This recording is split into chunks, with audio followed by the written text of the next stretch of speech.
Se ha teorizado largamente sobre la presencia de Dios manifiesta en nuestras iglesias, en señales, sanidades, milagros, prodigios.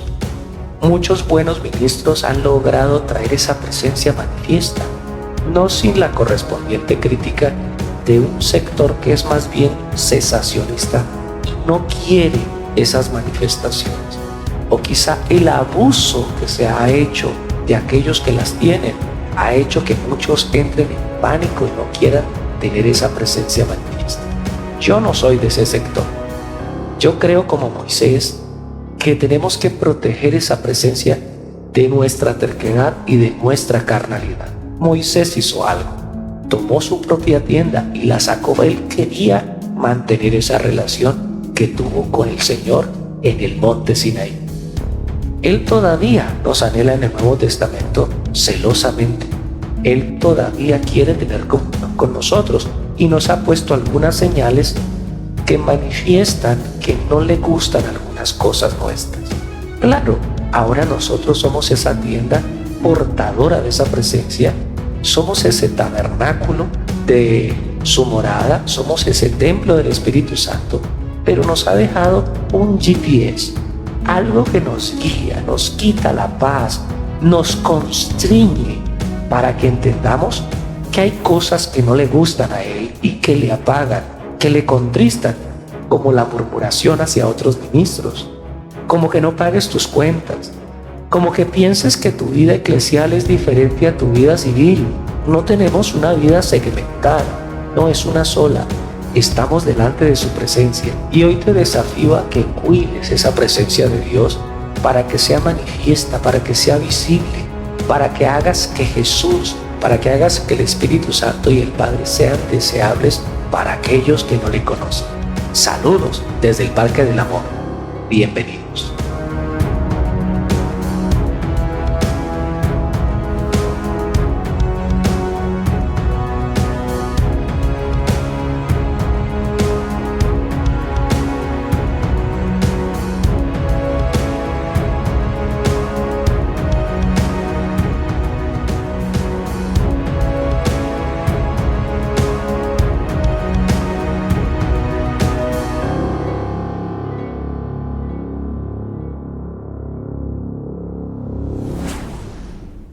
Jehová dijo a Moisés: Anda, sube de aquí, tú y el pueblo que sacaste de la tierra de Egipto, a la tierra de la cual juré a Abraham, Isaac y Jacob, diciendo: a tu descendencia la daré. Yo enviaré delante de ti el ángel, y echaré fuera al cananeo y al amorreo, al eteo, al fereceo, al heveo y al jebuseo, a la tierra que fluye leche y miel. Pero yo no subiré en medio de ti, porque eres pueblo de dura cerviz, no sea que te consuma en el camino. Y oyendo el pueblo esta mala noticia, vistieron de luto, y ninguno se puso sus atavíos. Porque Jehová había dicho a Moisés: di a los hijos de Israel: vosotros sois pueblo de dura cerviz, en un momento subiré en medio de ti y te consumiré. Quítate pues ahora tus atavíos, para que yo sepa lo que te he de hacer. Entonces los hijos de Israel se despojaron de sus atavíos desde el monte Horeb. Y Moisés tomó el tabernáculo y lo levantó lejos, fuera del campamento, y lo llamó el tabernáculo de reunión. Y cualquiera que buscaba a Jehová salía al tabernáculo de reunión que estaba fuera del campamento. Y sucedía que cuando salía Moisés al tabernáculo, todo el pueblo se levantaba, y cada cual estaba en pie a la puerta de su tienda, y miraban en pos de Moisés hasta que él entraba en el tabernáculo. Cuando Moisés entraba en el tabernáculo, la columna de nube descendía y se ponía a la puerta del tabernáculo, y Jehová hablaba con Moisés. Y viendo todo el pueblo la columna de nube que estaba a la puerta del tabernáculo, se levantaba cada uno a la puerta de su tienda, y adoraba y hablaba Jehová a Moisés cara a cara, como habla cualquiera a su compañero. Y él volvía al campamento, pero el joven Josué, hijo de Nun, su servidor, nunca se apartaba del medio del tabernáculo. Y dijo Moisés a Jehová: mira, tú me dices: saca a este pueblo, y tú no me has declarado a quién enviarás conmigo. Sin embargo, tú dices: yo te he conocido por tu nombre y has hallado también gracia en mis ojos. Ahora pues, Si he hallado gracia en tus ojos, te ruego que me muestres ahora tu camino para que te conozca y halle gracia en tus ojos, ya que esta gente es pueblo tuyo. Y él dijo, mi presencia irá contigo y te daré descanso. Y Moisés respondió, Si tu presencia no ha de ir conmigo, no nos saques de aquí. ¿Y en qué se conocerá aquí que he hallado gracia en tus ojos, yo y tu pueblo, sino en que tú andes con nosotros, y que yo y tu pueblo seamos apartados de todos los pueblos que están sobre la faz de la tierra? y Jehová dijo a Moisés, también haré esto que has dicho, por cuanto has hallado gracia en mis ojos, y te he conocido por tu nombre. Él entonces dijo, te ruego que me muestres tu gloria.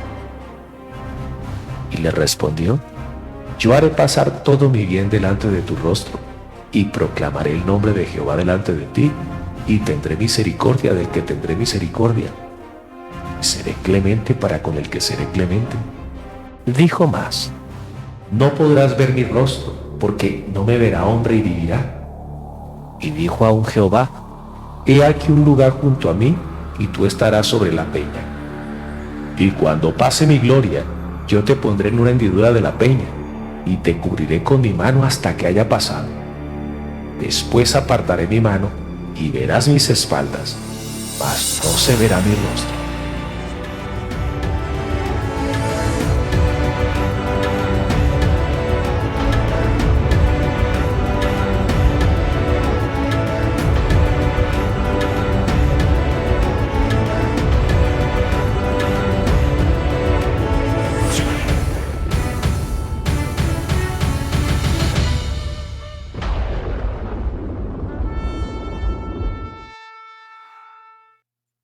Bueno, un saludo en este día frío para toda nuestra audiencia en YouTube, en Facebook. Dios les bendiga.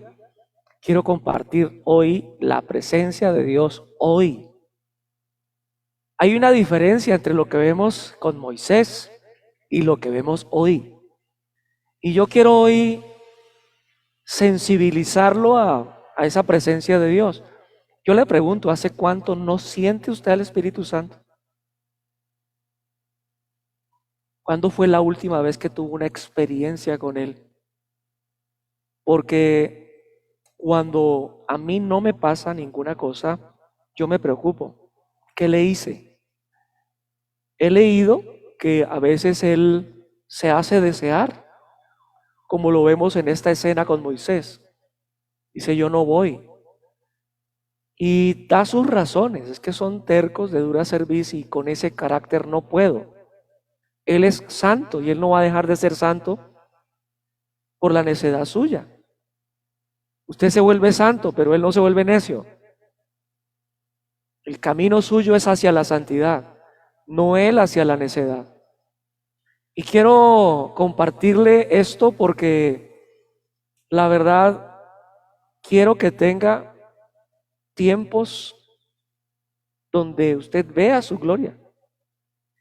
Mire, yo creo que con mi intelectualidad yo no hubiera llegado al Señor si Él no me toca, si Él no se hace manifiesto, si yo no veo, si no siento un toque visible de Él.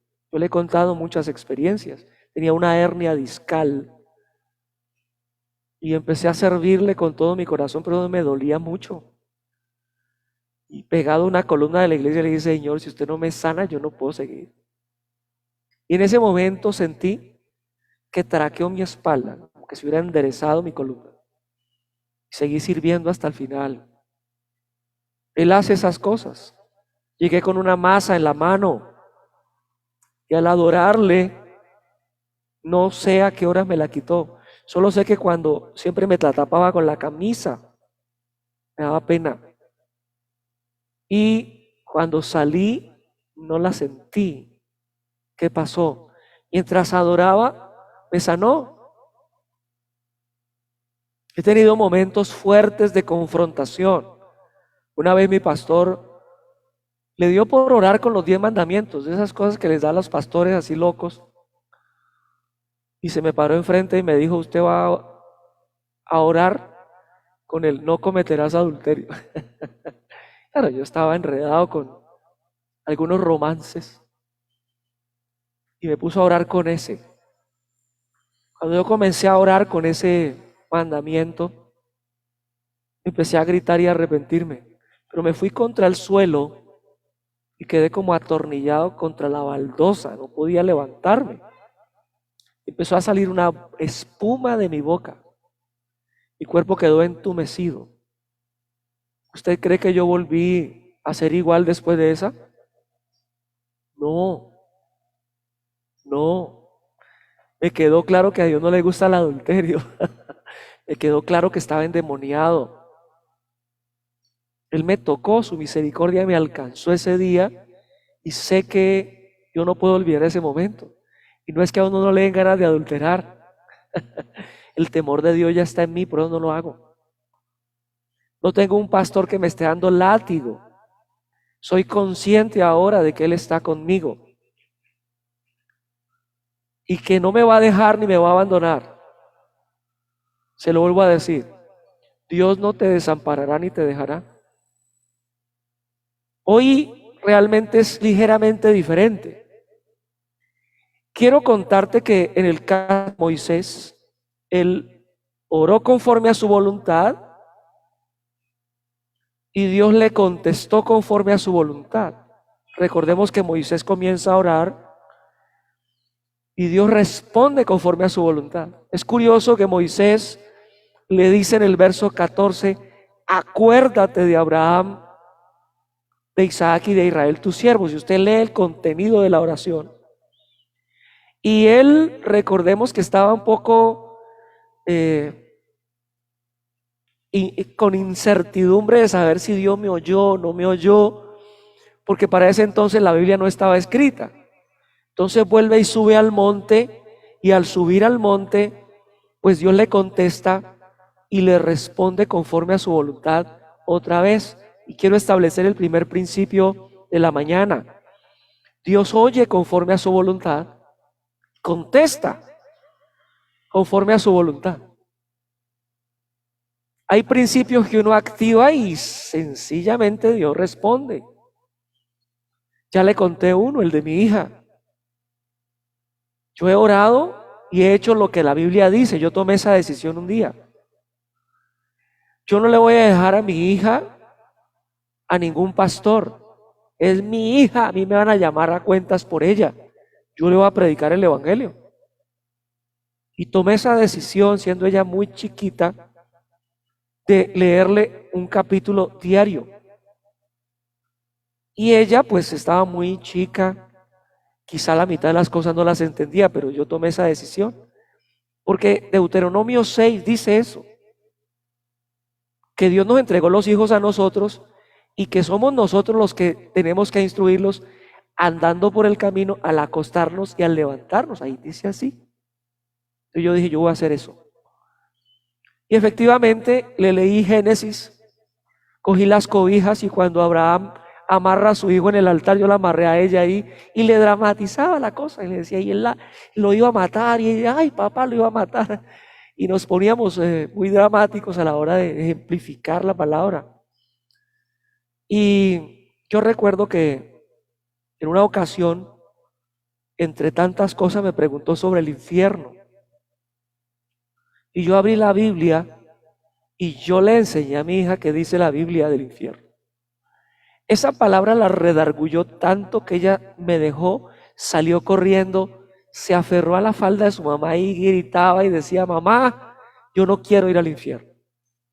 Su mamá, por supuesto, no era creyente, pero ver a su hija compungida por esa palabra, gritó y yo no quiero ir al infierno. Y la mamá le dijo cosas como, lo que pasa, mi hija, es que el infierno son las situaciones difíciles que vivimos en la tierra. Eso no existe.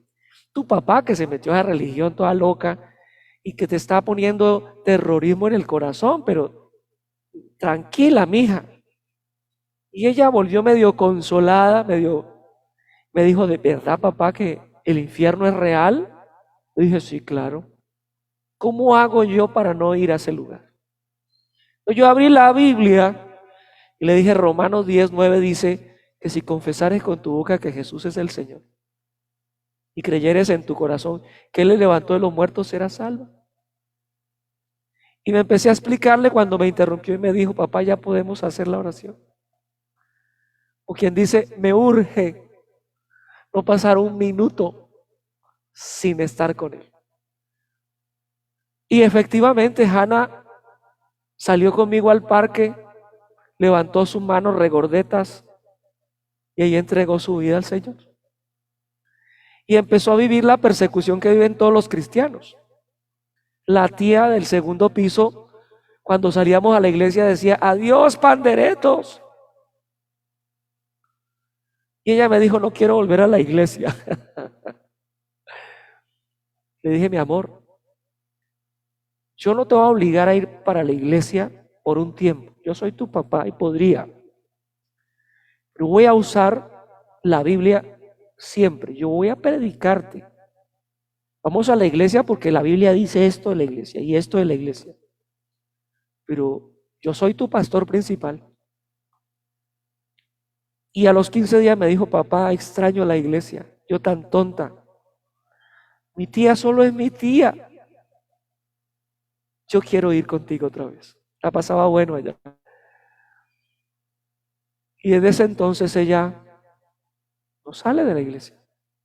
No, su mundo, su ABC está en la iglesia. Cuando ha tenido tiempos donde se ve confrontada, yo abro la palabra y la edifico. La vara está incluida. ¿Y por qué le cuento esto? Dios oye conforme a su voluntad y contesta conforme a su voluntad. Moisés está orando por el pueblo que le ha embarrado y Dios contesta. Mire que contesta de lo mismo que él había orado. Jehová dijo a Moisés, anda, sube de aquí, tú y el pueblo que sacaste de la tierra de Egipto a la tierra a la cual juré a Abraham, a Isaac y a Jacob. Usted puede leer el resto del contenido, pero ya Dios dio un encabezado. Me oraste invocando una promesa que yo había dado y te la estoy cumpliendo. Dice, yo no subiré en medio de ti, y le da la razón, porque son tercos, pero la promesa que hice te la cumplo. A Dios se le ora conforme a su voluntad y Él contesta de esa manera. Él cumple. Lastimosamente había algo que lo bloqueaba, y eso lo vimos la semana pasada. Ser obstinado, ser terco, ser como el mulo. Usted necesita soltarse en su mano. Créame que Él quiere lo mejor para usted. No lo oigo el amén, pero Él quiere lo mejor para usted. Él se mantiene fiel a sus promesas. Salvo que la terquedad modifica las cosas. En el verso 2, mire lo que dice. Y yo enviaré delante de ti al ángel. Y si usted ha puesto atención a todas las enseñanzas, se dará cuenta que ahí hay algo extraño. Yo lo señalé para que usted tenga esa diferencia presente. Y yo enviaré delante de ti al ángel y echaré fuera al cananeo, al amorreo, al eteo, al fereceo y a todos los feos. Pero en el verso 23:20, capítulo 23:20, él había dicho otra cosa. Dice, he aquí yo envío mi ángel. No es lo mismo. El ángel del Señor posiblemente era el Señor Jesucristo en el Antiguo Testamento. En el capítulo 23, en la enseñanza del capítulo 23, yo lo expliqué. El ángel que tiene el nombre de Dios en él es como Dios mismo. Y por esa razón hay una ligera modificación. Ya Dios no dice, le voy a enviar mi ángel, les envío un ángel. Y les envía un ángel diferente porque el terco modifica de alguna manera el plan perfecto de Dios. No vaya a creer que la terquedad no la cambia. Y ya nos había dicho que ese ángel tenía el nombre de Dios en él. O sea, no les había dado cualquier promesa. El Señor Jesucristo mismo iba a ir. En el Nuevo Testamento, en 1 Corintios 10, se dice que Jesucristo iba con ellos. Y Jesucristo aún no había nacido en la tierra pero dice esa cita del Nuevo Testamento, 1 Corintios 10, que él iba ahí. Así que sospechamos que ese ángel, su ángel, era el Señor Jesucristo. Y yo quiero ponerte otro principio. La promesa sí, mi presencia no. ¿Y por qué puede modificar Dios algunas cosas? La terquedad. Si no le quedó claro, vea la de la semana pasada, está en nuestra página, le va a bendecir hasta las medias. La promesa sí, la presencia no.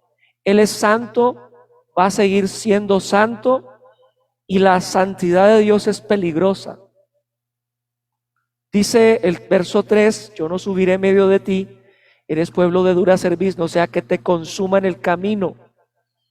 ¿Por qué Dios los va a consumir en el camino? Porque es santo.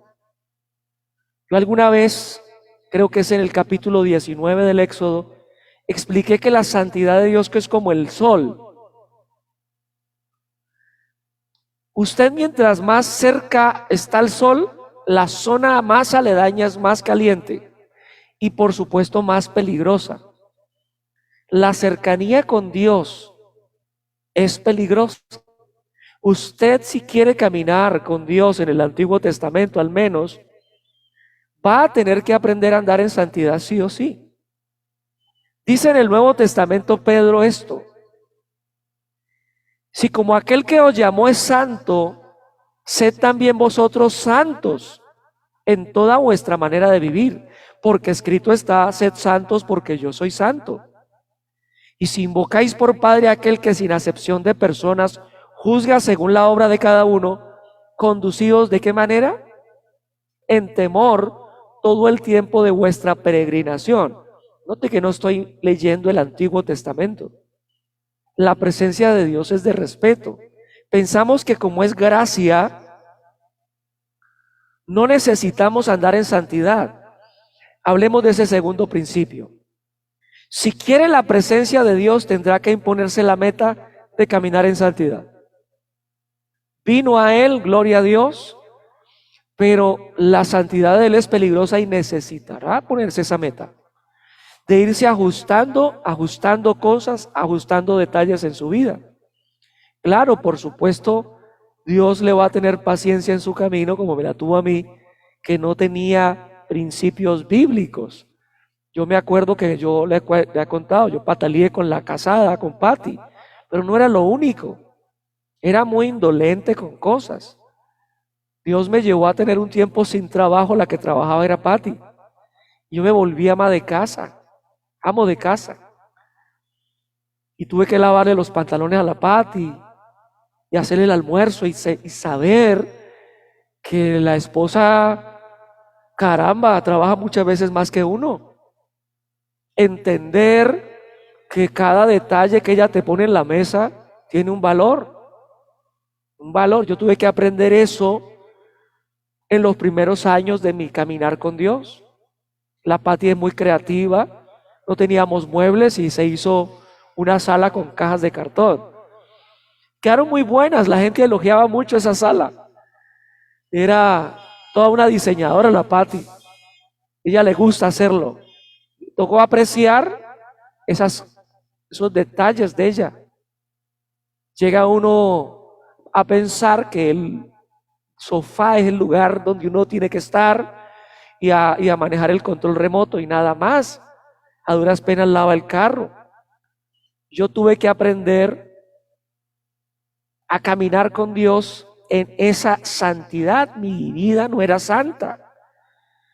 Y yo, gracias a Dios, llegué a una iglesia donde me enseñaron que es que a la iglesia uno va a aprender, pero afuera en la casa y en la calle va a practicar. Yo recuerdo mi jefe cuando logré tener mi contrato finalmente. Yo le dije: jefe, necesito un permiso. Me dijo: sí, pero tu jefe inmediato no está tranquilo que yo le digo que andas por ahí. Yo le dije: jefe, no tiene que mentir por mí. Y eso creo que la puso con los pelos parados conmigo. Yo sentí que inmediatamente mi relación confianzuda con ella se cambió, porque yo tomé una decisión. Yo voy a ser santo. Yo no voy a estar mintiendo por cosas tan bobas como esa. No, pues llamo a mi jefe y si me da permiso bien y si no me someto. Y tomé esa decisión, me voy a someter a mi jefe. Mi jefe era un bacán, pero yo ponía cuidado porque es que yo decidí ser santo ante Dios. Y esa santidad me trajo una cantidad de bendiciones tremendas. Me abría puertas.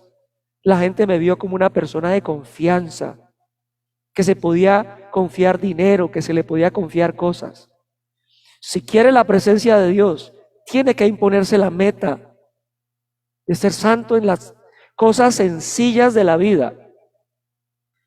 Y tenían que morirse si no caminaban en santidad. Dios dijo, si no caminan así, los tengo que consumir en el camino. Yo no voy a dejar de ser santo. Si alguien peca, lo tengo que reprender. Y usted dirá, ¿será que en el Nuevo Testamento la cosa es más relajada? Miremos así. Porque si pecaremos voluntariamente, es cuando usted dice, no, pues estamos en la gracia de Dios, pues yo me voy con ese muchacho, está alto, de ojo verde, pelo en pecho. Sí, no es cristiano, pero yo creo que la mujer hacía. Y usted empieza con esos cálculos y se da cuenta que voluntariamente se está metiendo en problemas. Si pecaremos voluntariamente después de haber recibido el conocimiento de la verdad, ya no queda más sacrificio por los pecados, sino una horrenda expectación de juicio y de hervor de fuego que ha de devorar a los adversarios. El que viola la ley de Moisés por el testimonio de 2 o 3 testigos muere irremisiblemente. ¿Cuánto mayor castigo pensáis que merecerá el que pisoteare al Hijo de Dios y tuviere por inmunda la sangre del pacto en la cual fue santificado e hiciere afrenta al Espíritu de gracia? Escuche esto. En la escena que estamos viendo del Éxodo, Moisés ve que la gente está terca, coge su propia tienda y la saca del campamento, porque Dios había dicho, ya no quiero estar con ustedes. El sacar la tienda les estaba dando un mensaje, es que Dios no quiere estar con ustedes. Y ahora van a tener que ir y esforzarse. Pero Dios dijo, dile a la gente que se quite sus joyas hasta que decida qué es lo que voy a hacer con ellos. Y veían que Moisés salía del campamento y se metía a la tienda y todo el mundo se quedaba de pie mirando cómo se metía allá, y la columna de nube descendía sobre Moisés y les daba una pista. Así como la nube se veía en el monte Sinaí, ahora se ve en esa tienda. Yo tengo que respetar a este hombre. Este hombre habla con Dios cara a cara y tengo que respetarlo. Y ellos no podían hacer otra cosa porque Dios dijo que se quiten sus joyas y que se esperen hasta que yo decida qué voy a hacer con ellos. Y usted dirá, pastor, ¿y qué tienen que ver las joyas? Es que las joyas, muchas veces hacemos joyas con imágenes. Yo no sé si usted ha tenido alguna vez una joya con imágenes. Somos muy dados a honrar en lo que creemos. Y ellos habían decidido obedecer ya, pero habían quebrantado el pacto. Ya ellos decidieron en el capítulo 24, dijeron, vamos a obedecer, pero no estaban obedeciendo. Recordemos que Dios les había dado el oro de Egipto. Y les pregunto, ¿qué figura podría tener el oro de Egipto? Los dioses egipcios. Y por eso es que en este capítulo encontramos a un Dios diciéndoles, quítense las joyas, los atavíos. Porque los atavíos estaban conectados con la idolatría egipcia. Y es que yo quiero contarte que necesitamos entender que Israel, cuando hizo el becerro de oro, Israel invalidó el pacto, lo rompió. Y por eso Dios dice que se esperen allá, nadie se acerque hasta que yo decida qué es lo que voy a hacer con ellos. El pacto era condicional, no era individual. Dios había hecho un pacto con toda la nación. O sea, si Dios dijera hoy que quiere hacer un pacto con Betel Luz a las naciones, yo soy el primero que le dice a Dios, yo no quiero, porque yo sé que la gente que tengo es medio cabezona y que con un pecado habrían invalidado. También yo me conozco y sé que si yo la embarro, invalido el pacto por todos. Dios había hecho un pacto colectivo y ellos colectivamente lo habían roto. Por supuesto que a Dios no le hizo gracia. Dios quería usarlos como nación, Satanás los hace caer como nación. Recordemos que es Aarón el encargado de la nación, el que hace el becerro de oro. Yo no podría hacer un pacto por ustedes y con ustedes delante de Dios, porque los conozco, porque me conozco y sé que no funcionaría. Y quiero establecer el principio número 3. Aunque soy santo a través de Cristo, mi meta debe seguir siendo la santidad. ¿Cómo así, pastor? Claro, en el Antiguo Testamento, ellos tenían que ser santos de ellos mismos. En el Nuevo Testamento, cuando usted viene a Cristo Jesús, Él lo hace santo. A ver, se lo explico otra vez. Pastor, ¿me quiere decir que usted es como San Javier? En Cristo, sí. Razón por la cual en el Nuevo Testamento usted ya no está a distancia de Dios. Usted se puede acercar a Dios, porque cuando le perdonaron todos los pecados, le imputaron la santidad de Jesús. Usted puede decir, eso puede ser una licencia para que yo siga pecando porque ya soy santo sin haberme forzado. No. Aunque soy santo a través de Cristo, mi meta debe seguir siendo la santidad. Ellos, cuando ven que su santidad no anda conforme a la de Dios, miren lo que les pasa. Cuando los israelitas oyeron estas palabras tan demoledoras, comenzaron a llorar. Como los pastores que vemos a muchos acercarse al altar a llorar. Y como sabemos que la naturaleza humana es medio loca, nosotros no le creemos las lágrimas a todos los que lloran en el altar. Estos están llorando y dice la versión internacional, y nadie volvió a ponerse sus joyas, pues el Señor le había dicho a Moisés, dile a los israelitas que son un pueblo terco, si aún por un momento tuviera que acompañarlos, podría destruirlos. Diles que se quiten sus joyas, que ya decidiré qué hacer con ellos. Por eso a partir del monte Horeb, los israelitas no volvieron a ponerse joyas. ¿Y por qué no volvieron a ponerse joyas? Porque las joyas que ellos tenían las habían sacado de Egipto y las joyas tenían imágenes de dioses paganos. Si ya había bochinche con el becerro, de seguro había bochinche con las joyas. Quiero dejarle claro, a Dios no le gusta la idolatría. Yo no sé si me entendió. La idolatría en Dios es un no rotundo. Ellos le habían dicho a Aarón, haznos dioses. Claro, fue un dios nacional, el becerro de oro. Ellos tenían joyas con dioses paganos y Dios dijo no. Claro, ellos tenían que estar tristes porque habían perdido lo que Dios había hecho con ellos. Recordemos que los sacó de Egipto y los protegió del ejército egipcio. Recordemos que les dio maná. Cuando tenían sed, les dio agua de la roca. Claro, ellos están evaluando es, Dios no quiere estar con nosotros, nos fregamos con las bendiciones. Realmente ellos están apostando es por las bendiciones, no por la persona de Dios. Y claro que a ellos no les convenía perder la amistad con Dios.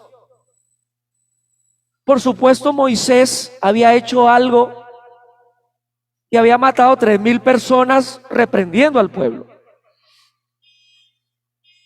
Aún así Dios dice, no voy. Y la pregunta es, ¿usted qué dice? ¿Ellos será que están llorando de arrepentimiento o de remordimiento? ¿Usted qué piensa? Hay una diferencia. El remordimiento tiene emociones. Es una emoción angustiosa que experimenta una persona por acciones que ha realizado en el pasado y que considera vergonzosas, hirientes o incorrectas. El remordimiento está estrechamente relacionado con la culpa y el resentimiento autodirigido. Ellos se sienten culpables, pero la pregunta es, ¿se arrepintieron? Dios les dice, se quitan las joyas. ¿Qué está pidiendo Dios al decirle, joyas no? Ellos lloran. Y lloran porque tal vez el maná, tuki tuki lulú. ¿Qué es el arrepentimiento en cambio? Implica el mismo grupo de emociones propias del remordimiento. O sea, cuando usted tiene remordimiento y cuando tiene arrepentimiento, esos se parecen. Hay emociones en ambos casos. Pero el que se arrepiente cambia. Esa es la diferencia. Cambia su forma de pensar y cambia su forma de actuar. Yo le pregunto a usted, ¿los israelitas tendrán remordimiento o arrepentimiento? Dios ya sabe y dice, yo con ustedes no voy porque ustedes son tercos, ustedes la van a embarrar. Pero les dice, hágame el favor y se quitan las joyas. ¿Qué está queriendo? O sea, ¿cuál es el problema de las joyas? ¿Será que no se puede fundir otra vez las joyas? Dios dice, son tercos y los puedo consumir en el camino. Necesito algo que me dé una prueba de que se han arrepentido. Quiero decirles una cosa. Usted no se arrepintió por ganas. Dios nos da el verdadero arrepentimiento. Y leo algunas citas. En Hechos, Nuevo Testamento, 11:18, hay gente que le dice a Pablo, entonces oídas estas cosas callaron y glorificaron a Dios diciendo, de manera que también a los gentiles ha dado Dios arrepentimiento para vida. Les pregunto, ¿quién fue el que dio el arrepentimiento? Dios. Usted está arrepentido y está caminando con Dios porque un día Dios le abrió el corazón. Esa no fue una decisión solo suya. Dios le permitió, Dios le concedió. Mire este otro verso. Porque el siervo del Señor no debe ser contencioso. Estoy leyendo el Nuevo Testamento. Sino amable para con todos, apto para enseñar, sufrido, que con mansedumbre corrija a los que se oponen, por si quizás Dios les conceda que se arrepientan para conocer la verdad y escapen del lazo del diablo en que están cautivos a voluntad de él.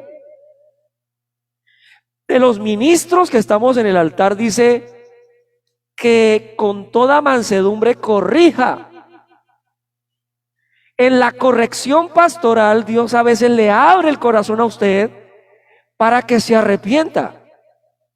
Cuando alguien en la iglesia te corrija, no le huya a la corrección, no le huya a la exhortación. Es Dios inquietando a alguien para que procedas a arrepentirte.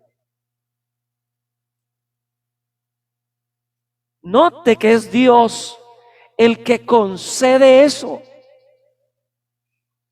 La pregunta es entonces, ¿Israel tiene remordimiento o arrepentimiento? ¿Qué piensa usted?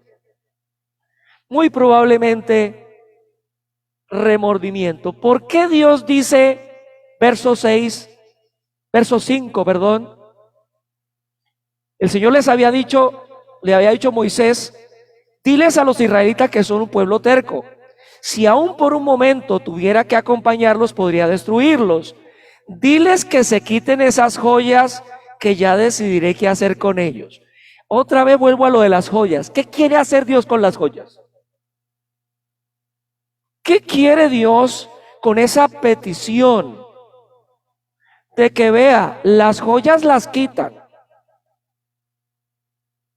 En Génesis 35, del 2 al 4, se ve que Jacob le dice a su campamento, todas las cosas extrañas, imagencitas de no sé qué, me las entregan. Ahí tiene la cita en pantalla. Y se ve que la gente hace joyería con lo pagano. Y Dios dice, ojo, no quiero esas joyas. Porque las joyas, y leo el comentario Pulpit, el mandato parece extraño cuando nos acababan de decir que nadie se vistió con sus ornamentos. Pero la palabra traducida despojar probablemente significa dejar a un lado. La intención era hacer que el continuo desuso de los ornamentos fuera una prueba de que estaban arrepentidos. O sea, Pastor Gomelo, cuando alguien se arrepiente, muestra evidencias de ello. Si no hay evidencia del arrepentimiento, usted tiene remordimiento.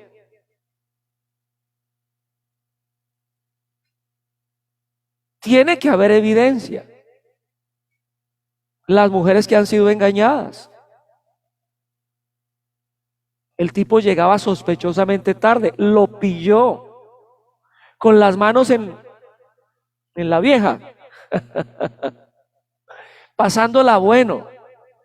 Si ella lo acepta de nuevo, ella no quiere que él chille porque ella lo va a dejar. Ella quiere que se arrepienta, no que tenga remordimiento. ¿Aló? ¿O no es así, mujeres? El remordimiento expresa emociones, sí, mi hija, yo le embarré, sí, y lloran y se revuelcan, pero ahí no hay nada. Ya no puede volver a llegar sospechosamente tarde.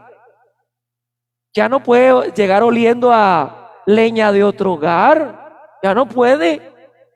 Si hay arrepentimiento, tiene que haber evidencia.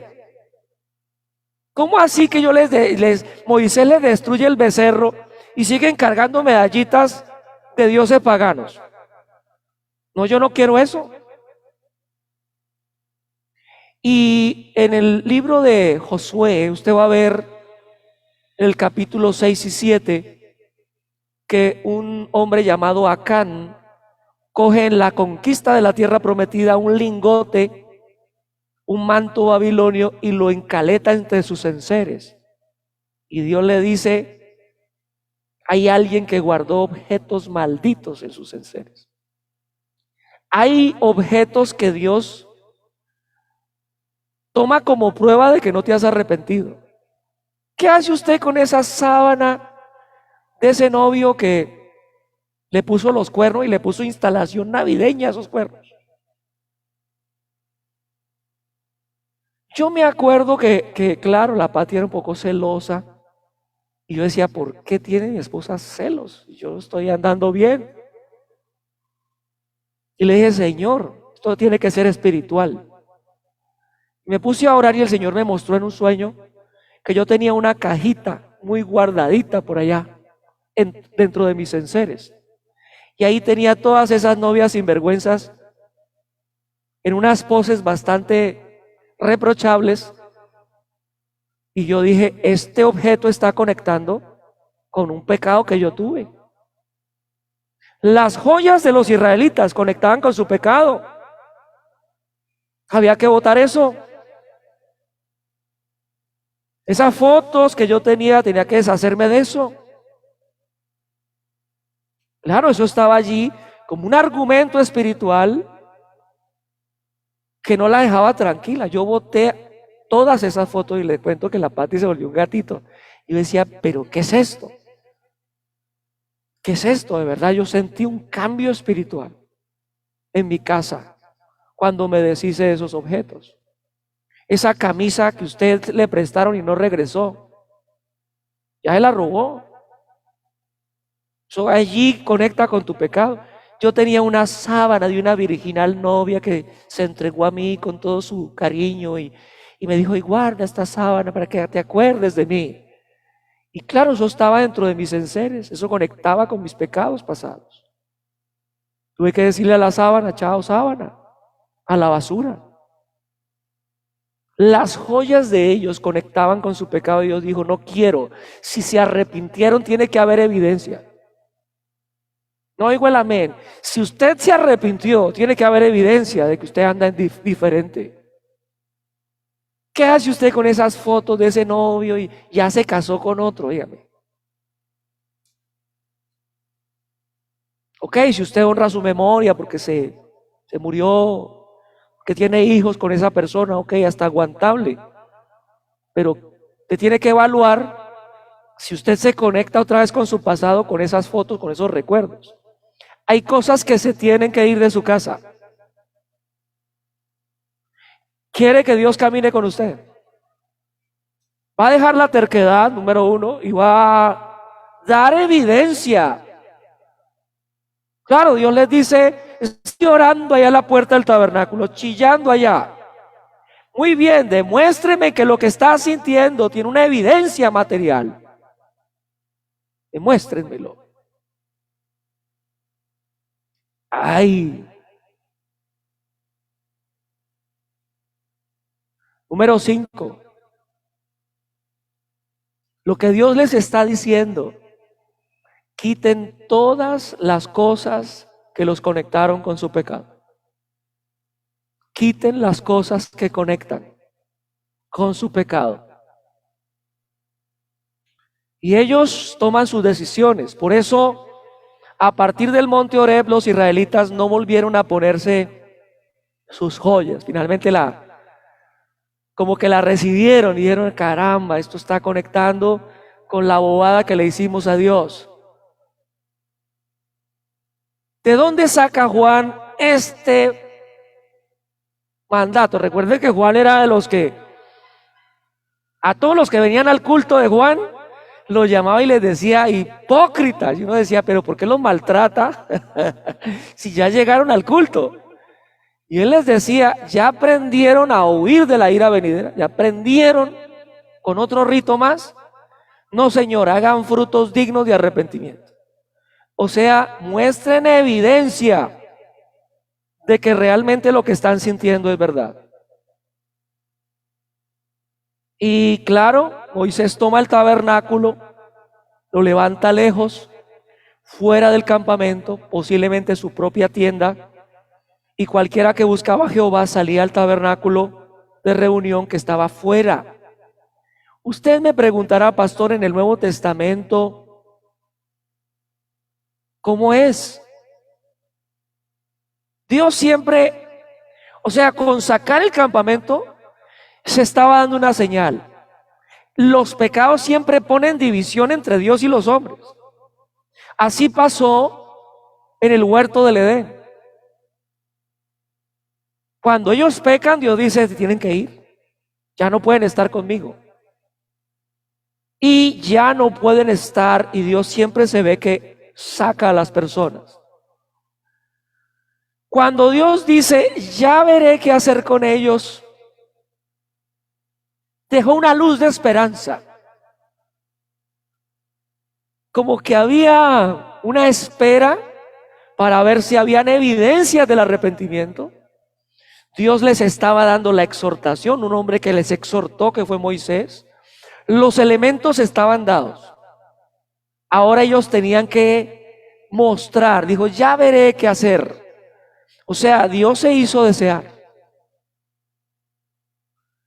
Y sucedía que cuando salía Moisés al tabernáculo, todo el pueblo se levantaba y cada cual estaba en pie a la puerta de su tienda y miraba en pos de Moisés hasta que él entraba en el tabernáculo.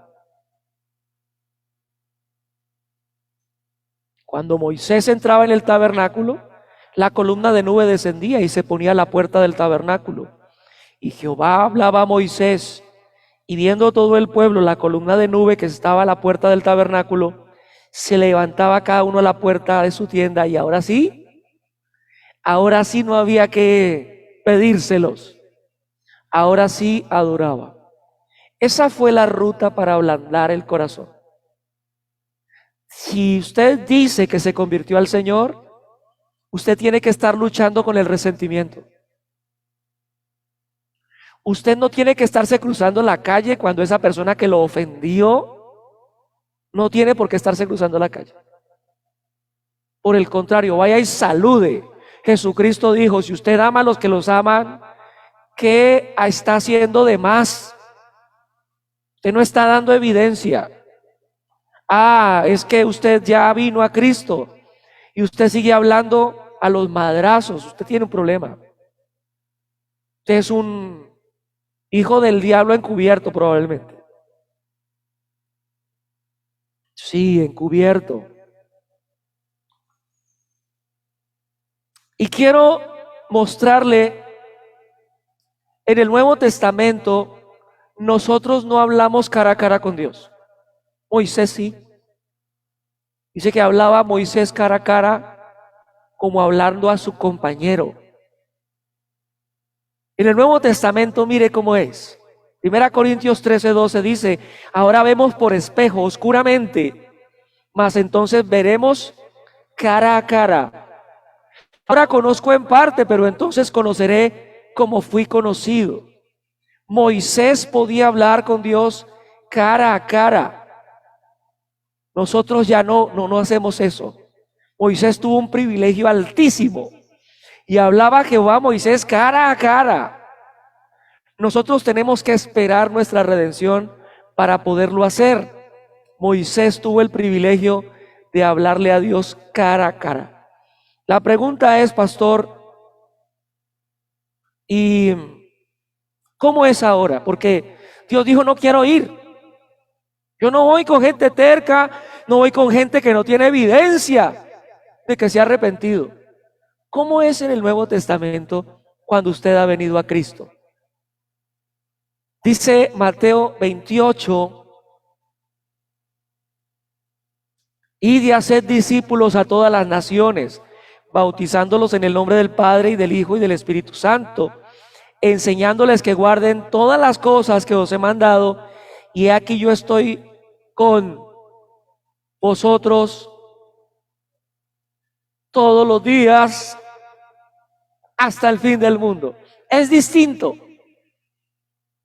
En el Antiguo Testamento, él dijo, no quiero ir, les mando un ángel, vayan con el ángel, pero yo no voy.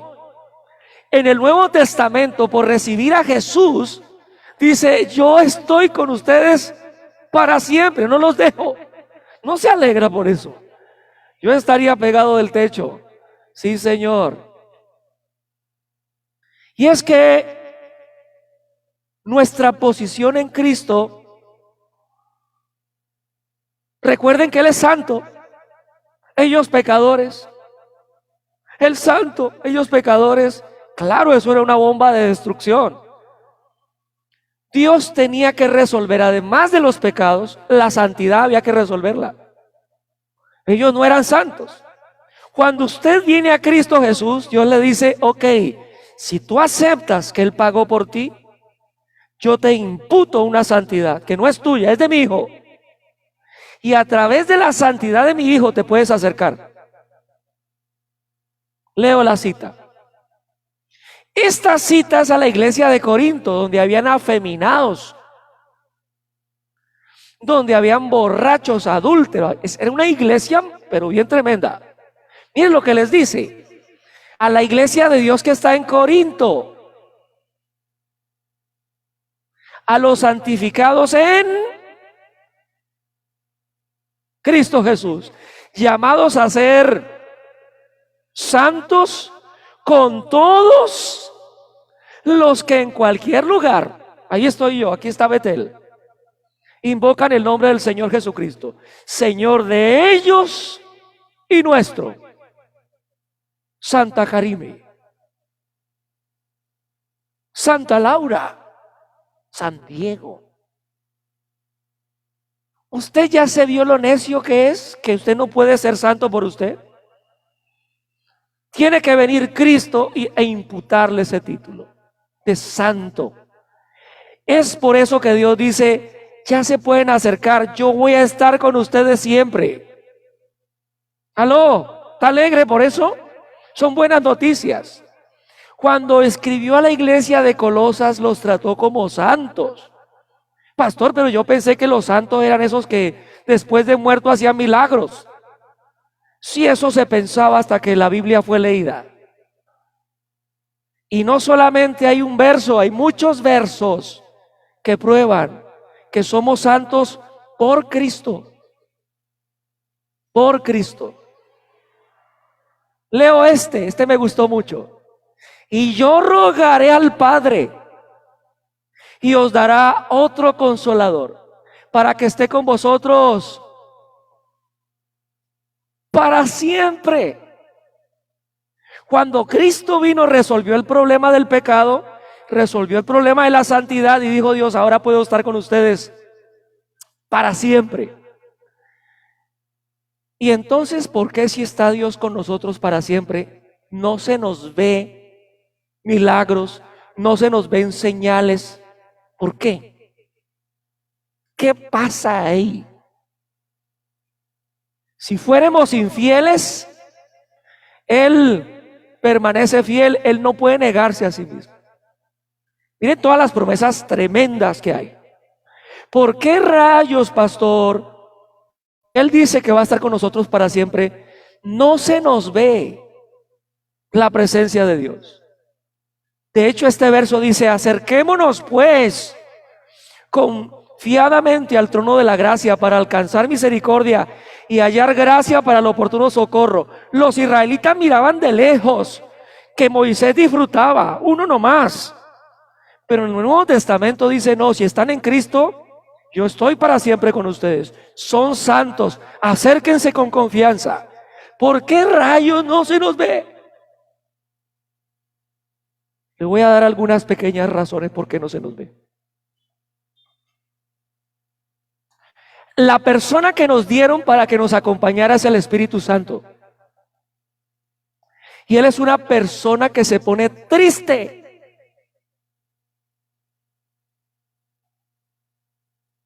cuando usted empieza a murmurar y, ay, que Dios me perdone, pero, y va soltando esa sarta de cosas. ¿Cómo así que Dios me perdone?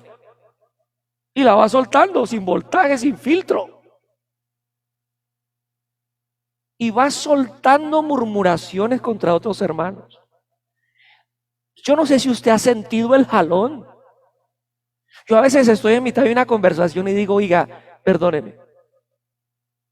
Al principio me levantaba de la mesa y decía, mire, preciosos, me tengo que levantar porque esta conversación que están haciendo no me edifica. Y pararme, yo sentía el jalón del Espíritu Santo, diciendo, hey, estoy aquí y no me gusta que estés hablando de tu hermana en Cristo de esa manera. Sí, ya no se va, Él está ahí con nosotros para siempre, pero se entristece.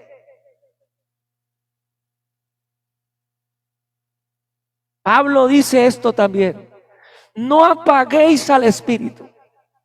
Llega un momento en que ya no habla, sigue ahí metido, pero dice, venga, es que no estoy de acuerdo con que no pagues tus cuentas. ¿Cómo así que esa persona tuvo que irte a buscar al trabajo, hacerte un escándalo para que le pagaras? Es tu culpa. Yo te di a ti las finanzas, pero te vas a las promociones, a los días sin IVA, te vuelves loca, tienes que administrar. Él llega un momento en que está ahí metido, pero se apaga, por eso no se nos ve. Es una persona y hay que tratarlo como tal. Cierro con esta preciosa reflexión de Kathryn Kuhlman, una mujer que ni siquiera ponía las manos en los enfermos. Ya salía a predicar y los enfermos, los tumores explotaban. Y ella escribió Benny Hinn en su libro una de sus expresiones. Ella decía: no entienden, Él es todo lo que tengo. Por favor, no lo hieran, Él es todo lo que tengo. No hieran a aquel a quien amó.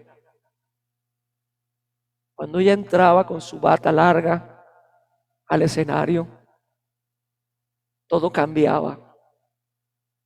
Ella tuvo que huir de su congregación porque le hacían bullying porque ella decía: tenemos que traer otra vez la presencia del Señor. Pero Él es una persona sensible. Y yo hoy te repito, como ella, no hieras a aquel a quien amo.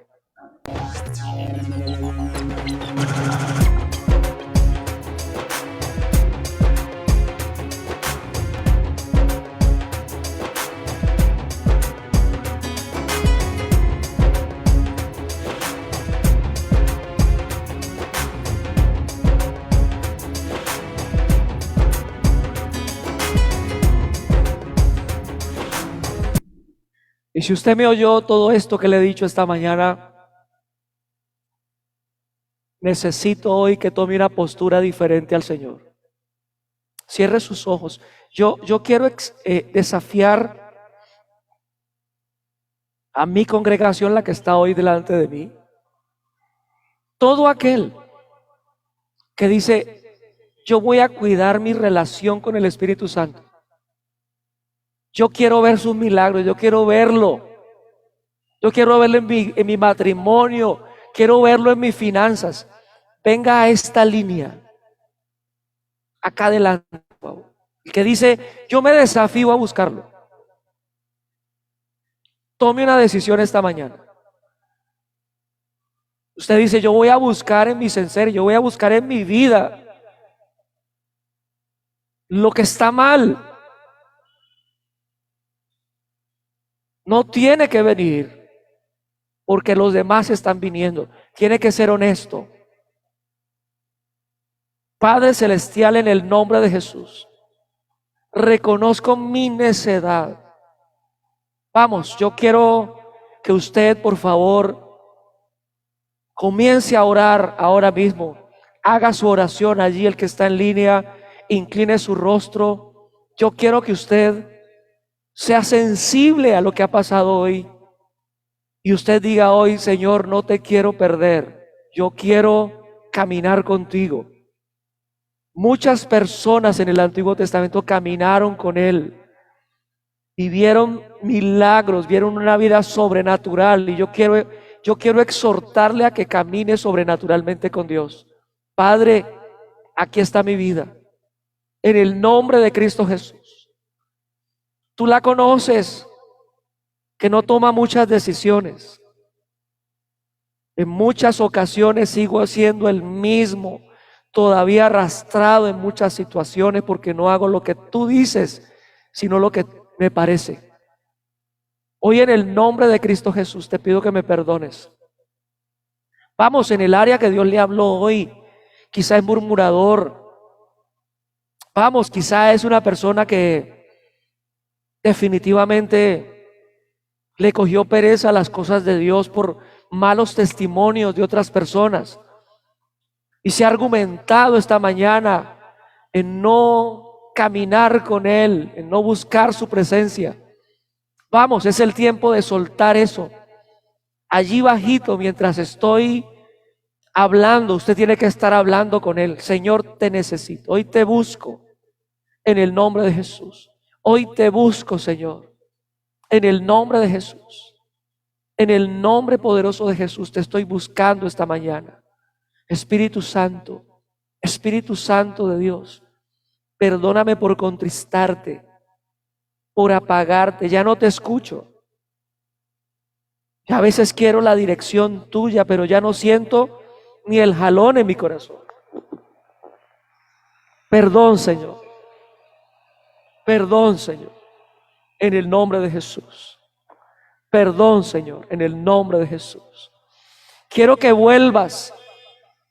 Quiero que vuelva tu presencia otra vez. Vuelve, Señor. Vuelve, Espíritu Santo. Vuelve, Señor, en el nombre poderoso de Jesús. Vuelve, Señor. Tu palabra dice que si nosotros siendo malos sabemos dar buenas dádivas a nuestros hijos, ¿cuánto más dará Dios el Espíritu Santo a los que se lo pidan? Yo pido esa manifestación visible de tu Santo Espíritu en el nombre de Jesús, en el nombre poderoso de Jesús. Espíritu de Dios, te necesito. Espíritu de Dios, te necesito. Háblame, Señor, vuélveme a hablar en el nombre de Jesús. Yo voy a despedir mi audiencia que tengo en línea. No se mueva de allí los que están acá conmigo. Dios les bendiga, mi audiencia en línea. Los que están en Zoom, por favor, permanezcan. Los que están en Facebook, los que están en YouTube, un abrazo. Dios les bendiga. Gracias.